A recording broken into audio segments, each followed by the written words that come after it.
O filme começa em uma estrada montanhosa na China, onde uma mulher está pedindo uma carona. Parece que o carro dela quebrou. Um motorista de caminhão se oferece para ajudar, mas a mulher o ignora, pensando que ele é um pervertido. Pouco depois, um homem de aparência decente chega em um carro e a mulher entra rapidamente. Mas, infelizmente, sua decisão acaba sendo fatal quando ela encontra uma mão humana mutilada perto de seu assento. Isso prova que o homem de aparência inocente é na verdade um assassino em série. No minuto seguinte, ele para o carro, pega uma chave inglesa e espanca a mulher até a morte. Alguns dias depois, um ônibus público com vários passageiros está trafegando pela mesma via. Wang, um agente de seguros, fica com o motorista. Tony se divertiu contando a ele como uma mulher desapareceu há alguns dias neste mesmo lugar. Enquanto isso, um anúncio no rádio informa a todos que houve um grave acidente em um entroncamento próximo, pelo que todas as estradas estão bloqueadas. Um dos passageiros, Lee, menciona que precisa chegar ao trabalho a tempo, então o motorista, Tony, sugere que eles façam um desvio por uma estrada off-road. Ninguém se opõe à decisão e assim começa a jornada condenada. Ao longo do caminho, eles entram em um túnel escuro, que Tony revela nunca ter visto. No entanto, ele continua dirigindo. Mas, de repente, um homem misterioso aparece no caminho, obrigando o ônibus a parar. Todos ficam apavorados com o que ele estava fazendo no meio do túnel escuro, mas o homem acaba sendo um passageiro e também entra no ônibus. Lee, que está lendo um jornal, descobre que o homem misterioso é um criminoso procurado, então ele secretamente pega uma faca para se proteger. Há duas mulheres no ônibus, Sarah, uma aspirante a modelo, e Jin, uma senhora grávida. Quanto aos filhos, um par de irmãos gêmeos, Park e Fang, estão presentes. O irmão, Fang, parece ser autista, mas sua irmã está sempre lá para cuidar dele. Após 20 minutos dirigindo, o ônibus ainda está dentro do túnel, então Tony começa a suspeitar que algo está acontecendo. Ele sabe que o túnel mais longo do país tem apenas 11 km de extensão, que leva cerca de 10 minutos para atravessar. Assim, o grupo decide dar meia volta e voltar pelo caminho de onde veio. Mas, surpreendentemente, mesmo depois de 30 minutos viajando a toda velocidade, a entrada não aparece. É um túnel escuro sem fim que não mostra sinais de nenhum outro organismo vivo. Assustado, o motorista, Tony, para o ônibus e todos descem para inspecionar. Estranhamente, a senhora grávida, Jin, encontra seu celular que ela acidentalmente deixou cair cerca de uma hora antes perto da entrada. Isso prova que o túnel não é comum. Quando todos começam a entrar em pânico, Lee assume o comando da situação e diz a todos para se acalmarem. Ele também decide caminhar a pé por algumas horas para encontrar ajuda. Mas como é muito fácil se perder no túnel, ele quer levar uma longa corda para melhor navegação. Lee estará carregando uma ponta da corda e caminhando enquanto a outra ponta será segurada pelo segurador, ou Wang. Felizmente para ele, a senhora grávida tem muita lã de tricô com ela. Antes de partir, o homem misterioso que parou o ônibus antes também expressa seu desejo de se juntar a ele, e Lee relutantemente concorda. Ao longo do caminho, os dois se apresentam e o nome do homem é Xin. No entanto, ele não fala sobre seu trabalho ou família. Depois de um tempo, começa a ficar nebuloso e os passageiros próximos ao ônibus veem duas figuras se aproximando deles do outro lado. Assustados, eles se preparam para enfrentar o que quer que os enfrente, mas para sua surpresa, as figuras acabam sendo ninguém menos que Lee e Xin. De alguma forma, eles acabaram novamente no Marco Zero, o local de onde decolaram. Fica ainda mais estranho aqui. Como Wang ainda está segurando uma ponta da corda, ele sente um puxão repentino quando Xin a puxa da outra ponta, apesar de estarem adjacentes um ao outro. O túnel é reto, mas ainda assim leva as pessoas ao mesmo lugar repetidamente, como um loop sem fim. Percebendo que eles foram presos, Lee sugere que todos reúnam seus alimentos e racionem com sabedoria. Então, todos os 4 homens saem para inspecionar o local enquanto as 3 mulheres e o autista Fang descansam dentro do ônibus. Fazendo apenas 30 minutos, mas quando Jing acorda, ela descobre que o ônibus inteiro está coberto de poeira. Surpresa, ela acorda todos e rapidamente corre para fora. Ao mesmo tempo, os homens também chegam e encontram o ônibus em péssimo estado. Tony vai imediatamente verificar a comida, mas descobre que tudo está podre. Isso prova que não apenas o túnel é infinito, mas o tempo também se move de maneira muito diferente aqui. Uma única hora no mundo exterior equivale a cerca de uma semana aqui. Quando eles voltam para o ônibus, um mapa de todo o túnel os espera. Parece que alguém o deixou e saiu sem deixar vestígios. Lee deduz que alguém está brincando com eles e imediatamente aceita o desafio. Ele coloca o mapa sobre uma mesa e começa a analisar o local. Nesse momento, as luzes se apagam inesperadamente e, quando voltam, Lee desapareceu. Em vez disso, uma trilha sangrenta é vista, que o grupo segue cautelosamente. Agora, com Lee sequestrado ou possivelmente morto, o homem misterioso, Shin, assume o comando do grupo. A trilha sangrenta os leva a uma parede que parece ser oca. Ao quebrá-lo, eles se deparam com uma sala estranha que contém muitas fotos de procurados, um monte de mãos decepadas, o mais importante, um diagrama de engenharia do local. Isso mostra que existem 6 túneis separados no total, um levando ao outro. Shin deduz que, para escapar, eles devem atravessar todos os 6 túneis. Ele também assume que esta sala secreta terá um entrance que levará ao segundo túnel. Enquanto o grupo continua vasculhando a sala, eles encontram um calendário estranho, com todas as datas marcando 15 de julho. Shin percebe que é uma pista e, quando arranca o calendário da parede, uma porta secreta de madeira é revelada. Depois que todos saem, a televisão da sala começa a mostrar uma mulher que ficou presa dentro de uma pequena caverna. Em seguida, o grupo entra no segundo túnel, que estranhamente também está com o ônibus estacionado exatamente no mesmo local. Eles se perguntam se chegaram ao marco zero, mas ao verificar, percebem que o túnel é exatamente o mesmo, mas em um fuso horário diferente. O grupo entra rapidamente no ônibus, que agora está envolto em arame farpado, e começa a procurar comida. Eles encontram uma caixa de macarrão instantâneo, mas a essa altura, o motorista, Tony, tornou-se hostil e ganancioso. Ele encontra uma arma em um dos assentos e ameaça os outros para entregar todos os alimentos. Temendo por suas vidas, o grupo obedece relutantemente. Como o tempo está se movendo rapidamente, todos eles sentem fome instantaneamente, e isso está lentamente transformando o grupo em animais. Depois de um tempo, o modelo, Sarah, não aguenta mais a fome, então ela vai até Tony com um acordo. Em troca de um pacote de macarrão instantâneo, ela está disposta a vender seu corpo. Tony concorda imediatamente e os dois fazem amor apaixonadamente. Enquanto eles estão nisso, Wang entra furtivamente no ônibus e pega um pacote para si. No entanto, Tony fica sabendo disso e começa a espancá-lo até virar polpa. Mas antes que ele possa acabar com o cara do seguro, alguém o esfaqueia por trás.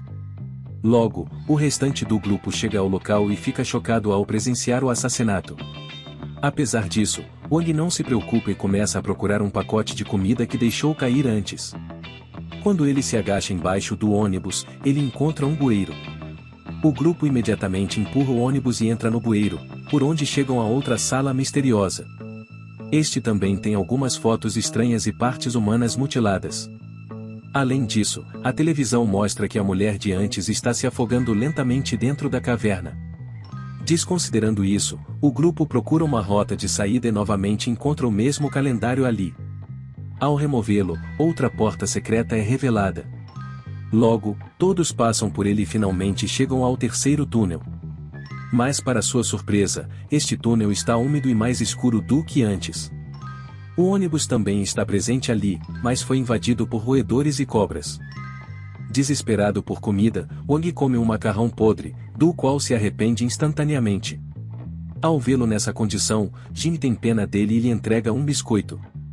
Mas Wang fica cada vez mais agressivo e exige o pacote inteiro. Quando ela se recusa, ele surpreendentemente saca uma arma e rouba a comida de todos sob a mira de uma arma. Mas mesmo depois disso, seu reinado de terror continua. Ele deduz que eles encontraram uma passagem secreta toda vez que um deles morreu. Por exemplo, eles encontraram a parede quando Lee foi sequestrado e o bueiro quando Tony foi esfaqueado. Por isso, ele ameaça atirar em um dos sobreviventes restantes para garantir que ele escape do local. Shin tenta acalmá-lo, mas Wang não escuta. Em vez disso, ele força o inocente Jin a atirar no ombro de Shin. Depois disso, o maníaco leva os gêmeos para a sala próxima e começa a espancá-los. Quando Fang tenta salvar seu irmão, Wang a elimina brutalmente atirando nela várias vezes. O pobre menino autista, Park pode apenas chorar enquanto sua irmã respira lentamente pela última vez. O descontrolado Wang então tenta estrangular Sarah, mas antes que ele possa fazer isso, alguém o empala por trás. Agora, com mais 2 pessoas mortas, o grupo encontra uma passagem secreta, por onde chegam ao quarto túnel, que é um túnel psicodélico. Só então, Jin entra em trabalho de parto e descansa ao lado de Park enquanto Shin e Sarah feridos vão investigar o ônibus. A natureza psicodélica do lugar faz Sarah ter alucinações e ela começa a ver pessoas. Assustada, ela sai do ônibus e segue na direção oposta, onde vários cadáveres estão espalhados. Lá, ela percebe um espelho e enquanto ela olha para ele, alguém se aproxima dela por trás e acaba com ela. Enquanto isso, Shin retorna para Jin, que deu à luz um menino. Os 3 restantes seguem em frente, mas ao longo do caminho, é revelado que o menino faleceu. Shin tenta convencer Jin a continuar, mas só então ela pega uma faca e o esfaqueia até a morte. Surpreendentemente, depois de um tempo, ele acorda em um complexo secreto. Parece que ele acordou de algum tipo de experimento. Então, somos levados a uma reunião militar ultra-secreta. É aqui que tudo finalmente se desenrola. Um general do exército revela que o serial killer desde o início do filme, James, foi pego. O problema é que ele foi apreendido em um acidente de carro, em estado totalmente vegetativo. E agora, ele entrou em coma. James havia sequestrado e assassinado várias mulheres, mas há rumores de que uma em particular chamada Ciara ainda está viva. O problema é que ninguém sabe onde ela está trancada, exceto o próprio serial killer e como ele está em coma, é impossível interrogá-lo. Assim, os militares decidiram colaborar com o melhor instituto de pesquisa cerebral do país. O plano deles é realizar uma transfusão de memória com James para acessar seu subconsciente e, eventualmente, descobrir o paradeiro da vítima. Ontem, um notável psicoterapeuta do instituto finalmente invadiu a consciência de James e encontrou algumas pistas. O psicoterapeuta é revelado como ninguém menos que Shin. Um dos generais do exército então afirma que eles precisam ter fé em Shin porque ele, acima de todos os outros, está mais preocupado com a segurança da vítima. Acontece que a vítima, Ciara, não é outra senão a esposa de Shin. É aqui que todos os eventos começam a fazer sentido, pois tudo o que vimos antes transpirou no subconsciente de James. No entanto, o trabalho de Shin está longe de terminar. No experimento de ontem, ele conseguiu encontrar uma pista preliminar em um calendário na parede de que sua esposa está presa perto do rio Xian. Mas a situação é crítica por causa da forte chuva. Nas próximas 36 horas, todas as cavernas em ambas as margens do rio serão completamente inundadas pela enchente, colocando em risco a vida de Ciara. Como resultado, Shin precisa acessar a consciência de James mais uma vez amanhã, para que ele possa encontrar mais pistas sobre a localização exata de Ciara naquela noite. Enquanto Shin está sentado sozinho, o general do exército se aproxima dele para perguntar sobre o progresso. Shin então começa a compartilhar sua experiência dentro da consciência de James e lembra que a data, 15 de julho de 1996, costumava aparecer nos calendários. O chefe explica que é a data em que os pais do serial killer morreram. Naquele dia fatídico, seu pai descobriu que sua mãe teve um caso com um motorista. Isso resultou em uma grande discussão entre os dois, que terminou com a mãe esfaqueando o pai. Antes de ela mesma cometer o impensável, Shin fica surpreso com a revelação, mas continua compartilhando sua experiência. Ele diz que no mundo interior de James, ele foi capaz de ver tanto o seu lado sombrio quanto o seu lado bom. Mas no final, o lado bom falhou. O próprio assassino em série era na verdade um engenheiro de túneis, portanto, quando entrou em coma, começou a estabelecer um túnel em seu cérebro como portador simbólico de sua consciência caótica.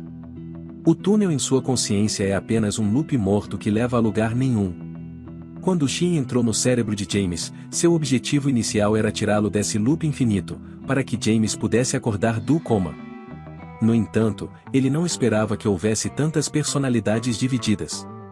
Assim, Shin teve que se comunicar com todos eles, para que pudesse encontrar pistas sobre a prisão de sua esposa. Sua nova missão era encontrar o verdadeiro criminoso entre essas personalidades e interrogá-lo para obter a resposta. Ao se relacionar com essas personalidades, ele descobriu mais sobre elas. A melhor personalidade foi Lee, que lembra o lado saudável e racional de James.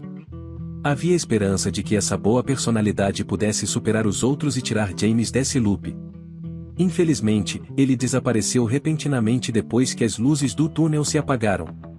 O desaparecimento dessa personalidade resultou no caos da situação. A segunda personalidade foi o motorista Tony, que acabou se tornando violento. Isso lembra a personalidade violenta de James. A terceira e a quarta personalidades foram Wang e Sarah, que se assemelham à projeção interna de James de seu próprio pai e mãe. Seu pai era vendedor de seguros, enquanto sua mãe era modelo. O triste é que quando o pai era abusivo com James, sua mãe não se importava muito com ele e acabou tendo um caso com o motorista. Isso é representado quando Sarah ficou com o motorista Tony apenas por comida. A quinta era a grávida Jean, lembrando sua imagem ideal de mãe. Embora seja uma boa personalidade, não suprimiu totalmente seu lado sombrio. Então, ele também encontrou seu destino. A sexta e a sétima personalidades eram as gêmeas que lembravam sua personalidade infantil, autista, estranha, feminina, mas muito talentosa em matemática e física espacial. Mas tem mais uma personalidade que não estava no ônibus. É a personalidade mais feroz e sempre escondida no escuro. Esta é a personalidade que matou secretamente Lee, o motorista Tony Wang. Mas para saber mais, Shin precisa de outro experimento. No dia seguinte chega e Shin passa pela segunda fase da transfusão de memória. Desta vez, ele confronta James diretamente e exige o paradeiro de sua esposa. No entanto, o assassino de sangue frio não quer dar a informação tão rapidamente. Em vez disso, ele começa a falar sobre como odeia sua mãe por matar seu pai. Essa insegurança em relação às mulheres é o motivo pelo qual ele as sequestra e acaba com elas. Dizendo isso, ele leva Shin a diferentes partes de seu subconsciente, onde vários eventos de sua vida estão acontecendo. No entanto, focado em sua missão, Shin desconsidera todos eles e enfrenta a personalidade autista Park, a mais fraca das personalidades de James. Ele tenta manipular o menino para fornecer as coordenadas da localização de sua esposa, mas sua irmã gêmea, Fang, o impede.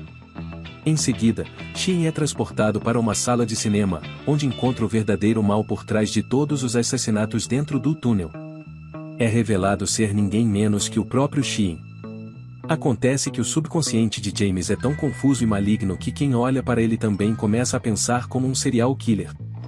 O malvado Shin revela que não queria que Ciara fosse salva, então matou as pessoas dentro do túnel uma a uma, incluindo o bebê recém-nascido. De repente, o menino autista assustado, Park, aparece no palco, assim como a esposa de Shin. Park se aproxima lentamente de Ciara para matá-la, mas no último momento, ele desiste. Aproveitando a oportunidade perfeita, o verdadeiro Shin se aproxima do menino assustado e pede que ele acorde e conte às autoridades sobre a localização de sua esposa. Surpreendentemente, Park concorda e vai embora. Então, o malvado Shin o leva a um cenário diferente, onde os dois se preparam para um confronto final. Logo, os dois começam a lutar um contra o outro, mas quando o verdadeiro Shin se sente vitorioso, outro clone do malvado Shin aparece, dando a entender que ele é indestrutível. Em outro lugar, a chuva começou a cair e Ciara está quase na água até o pescoço. É apenas uma questão de minutos antes que ela se afogue até a morte. De volta ao subconsciente de James, o verdadeiro Shin implora para deixá-lo voltar ao seu mundo, mas seu doppelganger maligno se recusa a ouvir. Nesse momento, o verdadeiro Shin apresenta um plano. Ele percebe que, se cometer o impensável, o malvado Shin também morrerá e, com isso, todo o mal dentro de James desaparecerá. E assim que ele segue seu plano, o malvado Shin desaparece e, no hospital, James acorda. Sendo um homem totalmente mudado, ele imediatamente conta às autoridades sobre a localização de Ciara. Desta forma, Ciara é salva a tempo, mas Shin não acorda. O filme termina enquanto ele vagueia pelo túnel sem fim, indicando que nunca mais voltará para casa.